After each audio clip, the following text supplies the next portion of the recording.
Hello, guys and gals, and this is a movie review for Kung Fu Panda 4. I finally got around to watching this movie. Um, I will preface this by saying that I hadn't seen any of the other Kung Fu Panda movies, so I'm kind of weird like that, where I watch movies in the wrong order. Like I watched. Actually, I think I watched the first and then the third How to Train Your Dragon movies. I've only ever actually seen the third Aladdin movie, though I used to watch the TV show all the time. Um, there's that. I also used to play the video game all the time because I had it on Super Nintendo. I got really, really good at that game, to the point where I was able to get all the rubies on a playthrough and got the good ending. But yeah, I probably still have the muscle memory from playing that game so much. Um, I've seen Finding Dory, but never Finding Nemo. So yeah, I'm no stranger to actually watching movies in the wrong sequence.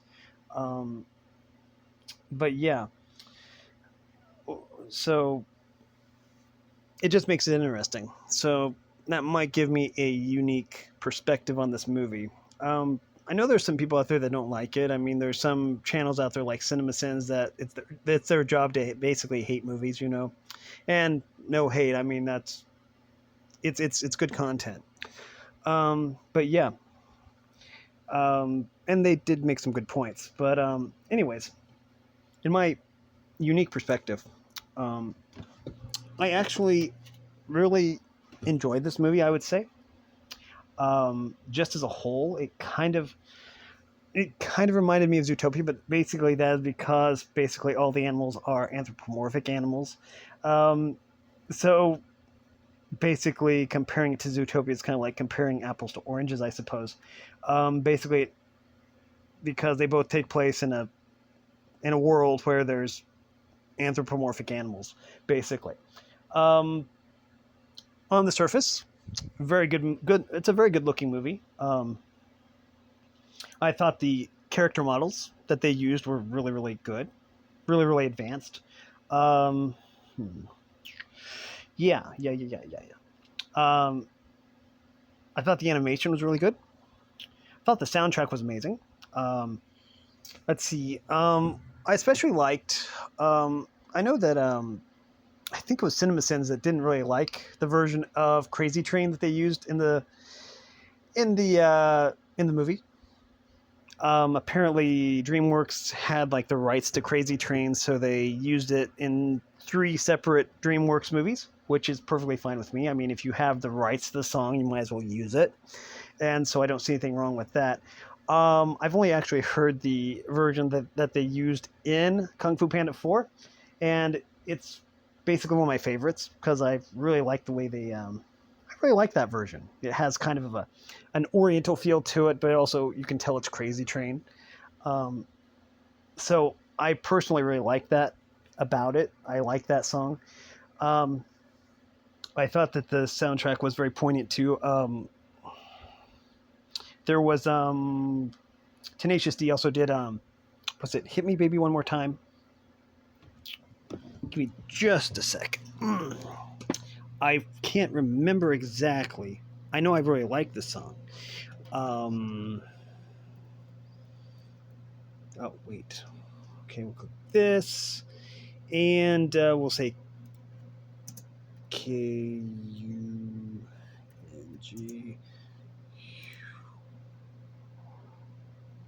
Hit Me Baby One More Time. Yeah, that was it. That was it. Technically, it's called Baby One More Time. But anyways, I thought that was also really good. That played during the credits, but they also had in the YouTube playlist of the soundtrack a longer version of the song, which was awesome. My complaint with Crazy Train was that it was too short. I mean, it's a song that's really good, but it's too short. It also put me in mind of, this is a throwback, the Crazy Train, remix also put me in mind of, put me in mind of Kubo and the Two Strings with Regina Spektor. While My Guitar Gently Weeps. It kind of put me in mind of that, but it was probably because that song also kind of captured the Oriental feel of the film. If you haven't seen Kubo and the Two Strings, you really need to check it out. I know it wasn't a. I don't think that was a DreamWorks picture, but it was an amazing one too. I think that one was Leica. Lycra? Leica, I think. But anyways, amazing company. They do stop motion, I believe. Let's see, Kubo and the Two Strings. It's a 2016 film.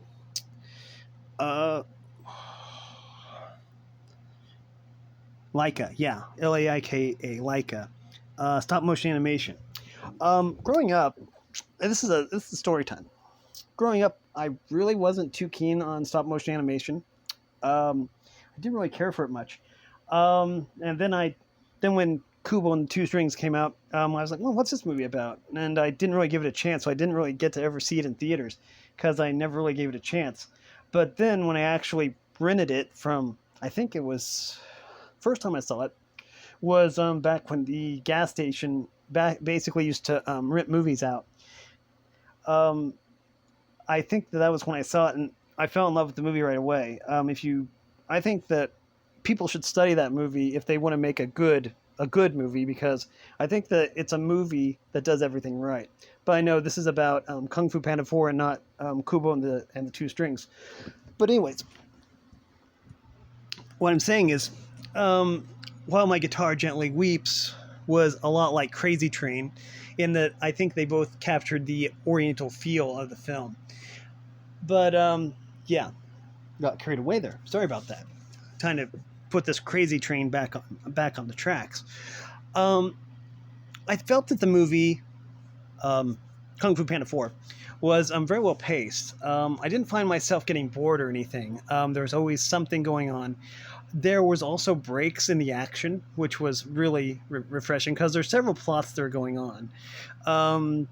Poe goes after this evil sorceress or something, and so his two dads, the Goose Dad and the Panda Dad, they go out looking for him because they're afraid that he can't handle himself, even though he's like the legendary dragon warrior.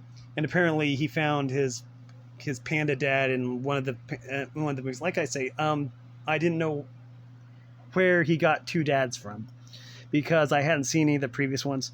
When I was going through my movies, I did see that I had the first Kung Fu Panda movie, and so yeah, I do need to watch that at some point. But anyways, but what I wanted to say is that there were breaks in the film. I thought they wrote Zen. Is it pronounced Zen? It was spelled like Zen, except it had an H in it. The fox girl. I thought that she was very well written, a very well written character. I thought overall the plot was really good. I mean, some people probably would say that when put in the context of the other three movies, that maybe there were a bunch of incongruencies. But considering I hadn't seen those, then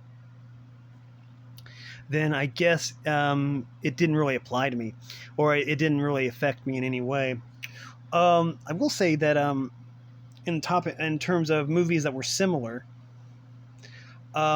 I never actually watched Madagascar, but I did watch The Wild, which was the Disney version. That I think Disney kind of disowned that movie because it didn't do very well, even though it had William Shatner and Patrick Warburton in it.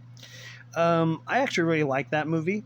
A lot of people say that The Wild kind of ripped off Madagascar or something, but since I had never actually seen Madagascar, I actually really liked The Wild.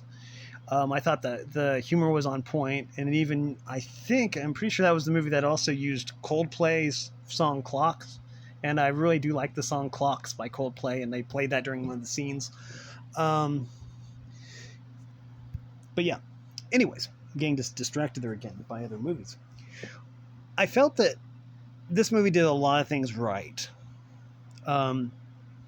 But the pacing I thought was really on point. The soundtrack was on point. The music was very immersive. The scenes were very immersive too. I mean, the background, all the animation was immersive. All overall, you could say it was a very immersive film. And I realized that they weren't able to get like the voice cast for the Furious Five or whatever they were called. So when the Furious Five, if this is a non-spoiler thing, so they do mention the Furious Five. At the beginning, they say, well, one of the kids is like, oh well, where is the Furious Five? And then Poe goes on some kind of big explanation of how each of the Furious Five is on their own little quest or something. And I get that they couldn't get like the original voice cast for that. So on the off chance that they ever show up again, then they don't say anything, which is okay, I guess. But anyways, I thought the movie was really good. But again, that's coming from the viewpoint of someone who hasn't seen the other movies. So, but anyways, from my own narrow point of view, then the movie was really well done, I thought. I do have Puss in Boots 2, The Last Wish. People tell me it's a really, really good movie, and I do want to do a review of that one. I have the Blu-ray and the DVD version of that movie that I got from Redbox. Yes, we still do have a Redbox just a couple feet away, actually, from me. They never put any new movies in it because I think Redbox kind of went bankrupt or something, so they never add any new movies to it, and so I'm in the process of basically buying all the movies that they have. Because, I mean, they took out the Redbox that was in Rushville, so I think it's only a matter of time before they haul this one off too. But it was my go-to place for movies, so I ended up with like 500, 600 movies, I'm not exaggerating. I have 1, 2, 3, 4, 5 or 6 milk crates full of DVDs that I do need to watch at some point. And so yeah, I was gonna make this a movie review channel, but I never get around to doing movie reviews. So it's like, okay, well, I guess I won't be doing that. But anyways, but yeah, long story short, I thought the voice acting was spot on. I thought that the plot was spot on.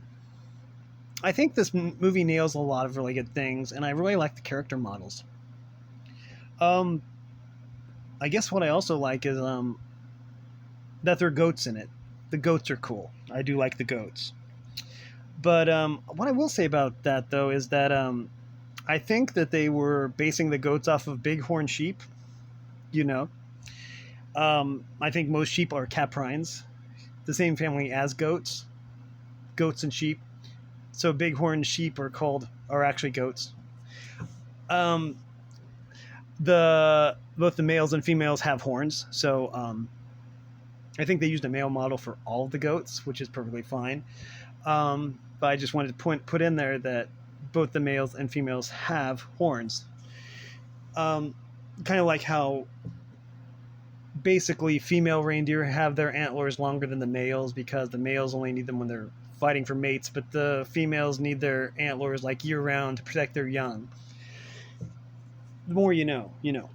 But anyways, I found the movie very enjoyable. So yeah. But then again, I do have a narrow viewpoint on this because I haven't seen the other movies. So it's a unique perspective, I suppose. But yeah, if you do get a chance to watch this movie, I think you should. I kind of really enjoyed it. But yeah, that is going to do it for this video. I know I'm not very good at movie reviews, so I don't do them very often, but I want to make sure and do a review of this movie particularly. But anyways, that is going to do it for this video. And if you like this content, make sure you like and subscribe, ring the bell so you know when I upload. Also, if you want to support me in any way, or if you want to join the Discord server, all the information will be in the description below. And as always, thanks for watching, everyone. You are loved, and have a great day.